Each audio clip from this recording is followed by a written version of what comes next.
මම අද මහගන්න යන්නේ මගේ ෆෑන් කෙනෙක් රික්වෙස්ට් කරපු ක්‍රොප් ටොප් එක. මම මුලින්ම ඇඳ ගන්න යන්නේ ෆ්‍රන්ට් බ්ලොක් එක. මම මේ අරන් තියෙන දෙකට නමාගත්ත රෙදි කොටසක්. හොඳ පිට තමයි මේ තියෙන්නේ. කන පිට උඩට එන්න තමයි නමා ගන්න ඕන.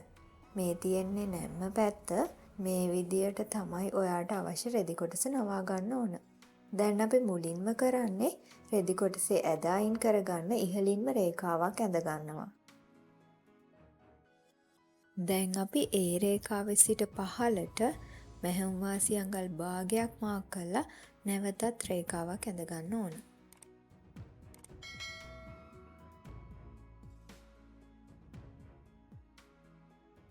අපි මහන්න යන්නේ උරපටි සහිත ක්‍රොප් ටොප් එකක්නේ. ඉතින් අපිට අවශ්‍ය උරපටියේ උස අපි මැනගෙන තියාගන්න ඕන. ඒ කියන්නේ අපිට අවශ්‍ය කර ගැඹුර අපි මැනගන්න ඕන. මට උරපටියේ උස අඟල් 5ක් අවශ්‍ය වෙනවා. දැන් අපි මැනගන්න යන්නේ උරහිසමින්ම. උරහිසමින්ම මැනගෙන ඒක දෙකෙන් බෙදා ගන්න ඕන. මගේ 14ක් තියෙනවා. ඒක දෙකෙන් බෙදා ගන්නවා. මට අඟල් 7ක් එනවා. මම දැන් ඒක මාක් කරන්න යන්නේ මට අවශ්‍ය උරපටියේ උස අඩු කරලා. අපි ඇඳගත්ත දෙවන රේඛාවේ සිට ඉහළට අඟල් 5ක් අතෑරලා තමයි ඉතිරි ප්‍රමාණය ලකුණු කරලා රේඛාවක් ඇඳගන්නේ.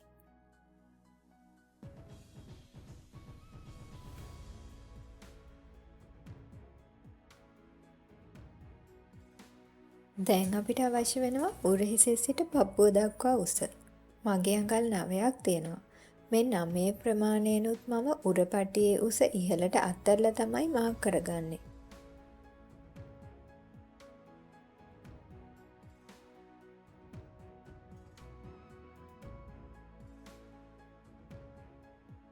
දැන් මම මාක් කරගන්න යන්නේ ක්‍රොප් ටොප් එක සඳහා මට අවශ්‍ය සම්පූර්ණ උස.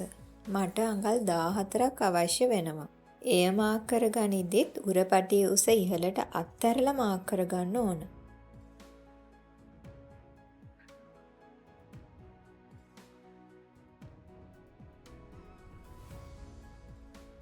එතෙන් සිට පහළටත් අඟල් භාගයක මැහුම් වාසි තියාගන්න ඕන.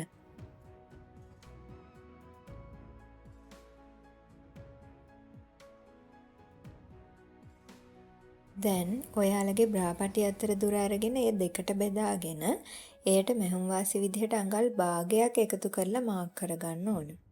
මගේ බ්‍රාපටි අතර දුර අඟල් 10ක් තියෙනවා. ඒක මම දෙකට බෙදාගත්තාම මට අඟල් 5ක් ලැබෙනවා.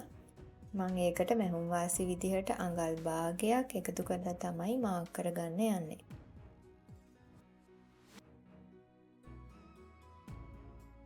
ඊළඟට අපි පපුව වට ප්‍රමාණය ලකුණු කරගමු. මගේ 31ක් තියෙනවා. ඒක මම 4ෙන් බෙදා ගන්නවා.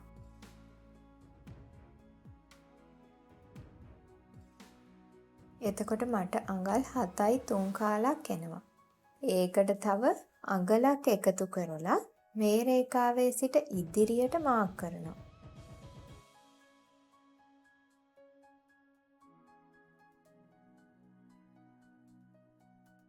මේ රේඛාව පහළ රේඛාවටම ඇඳ ගන්නවා. දැන් අපි අත්කට වක්‍රය තමයි ඇඳගන්න යන්නේ. මේ මුල්ලේ සිට ඉදිරියට අඟල් 1.5ක් මාක් කරලා කර්ව් රූල් එක යූස් කරලා අත්කට වක්‍රය ඇඳ ගන්නවා.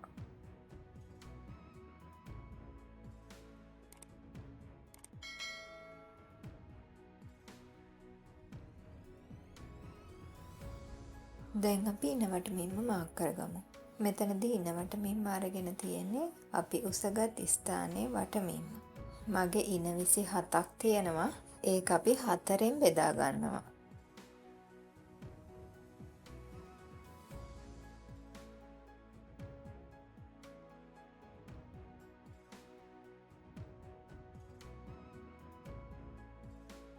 එතකොට මට අඟල් 6යි 3 කාලක් එනවා.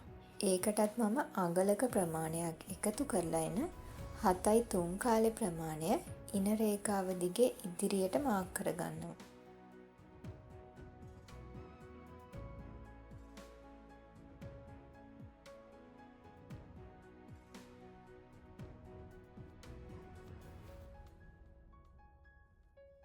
දැන් අපිට පුළුවන් මේ ලක්ෂ දෙක යා කරගන්න.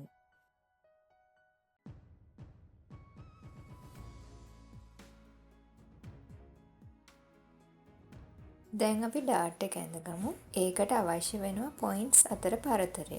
මගේ පොයින්ට්ස් අතර පරතරය අඟල් 6.5ක් තියෙනවා. මම ඒක දෙකෙන් බෙදා ගන්නවා. එතකොට මට අඟල් 3.15ක් එනවා.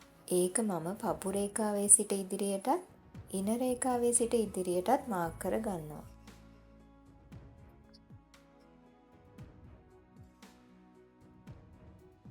දැන් අපිට පුළුවන් ඒ ලක්ෂ දෙක යා කරගන්න.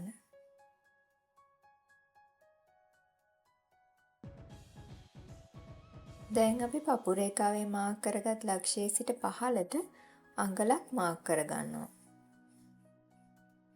ඒ වගේම ඉන රේඛාවේ මාක් කරගත් ලක්ෂයේ සිට දෙපසට අඟල් භාගේ යන විදිහට අඟලක ප්‍රමාණයක් ලකුණු කරගන්නවා. දැන් අපිට පුළුවන් ඉහළ ලක්ෂයේ සිට පහළට ඩාට් එක ඇඳගන්න.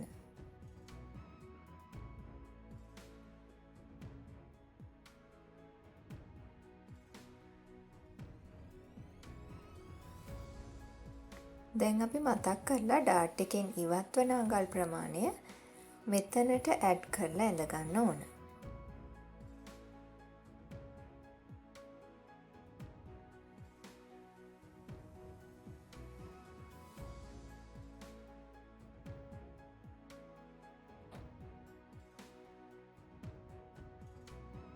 දැන් අපිට පුළුවන් ඉන රේඛාවෙන් ඉහළට අඟල් භාගයක් හැඩ කරලා ඇඳගන්න.